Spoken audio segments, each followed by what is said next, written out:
Welcome back to Top 5 Repairs. How do you fix limp mode caused by a transmission?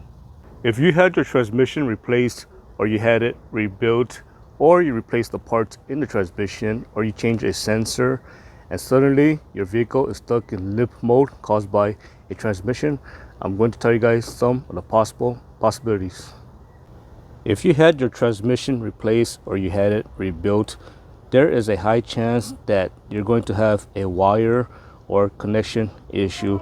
So make sure there's no damage to the wire and make sure all connectors are properly connected.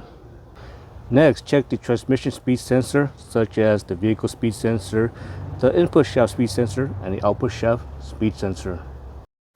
If you have a bad input shaft speed sensor or a bad output shaft speed sensor, and let's just say it is not connected or the sensor is bad, well, the transmission control module is not going to know how fast the transmission shaft is rotating. It is important for the transmission control module to know how fast the shaft is rotating. If it has no idea how fast the shaft is rotating, for example, this can affect the speedometer, and also this can affect how the transmission is going to shift. The next likely reason why your transmission is stuck in limp mode is going to be caused by a bad shift solenoid or loose connection. Now, the shift solenoid is located on the valve body. If you had your valve body replaced and the shift solenoid, again, was not properly connected, or it was damaged, or it is faulty, then make sure you don't have a bad shift solenoid. Make sure to use a scan tool capable of reading transmission codes. Make sure you're not getting codes for a bad shift solenoid. The next likely reason is going to be caused by a transmission control module. Now, the transmission control module could be built inside the transmission. It could be located on the outside of the transmission. It could be located inside the cabin, or it could be located in the engine bay. If the TCM or transmission control module is located on the outside of the transmission or is located on the inside of the transmission, and you had to do transmission work, so most likely you're probably going to have to remove that TCM or the transmission control module. So when you install the transmission control module, make sure the connector is properly pushed in and is properly connected, and make sure the pin is not damaged or pulled.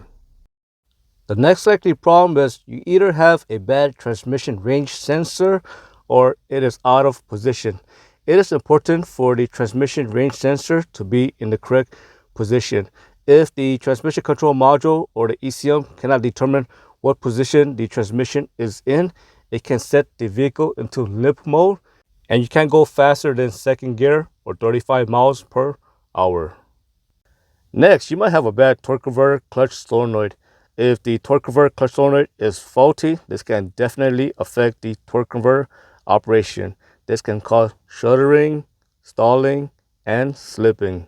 Next, you might have mechanical issue such as a bad valve body, bad clutch, bad planetary gear, and so on.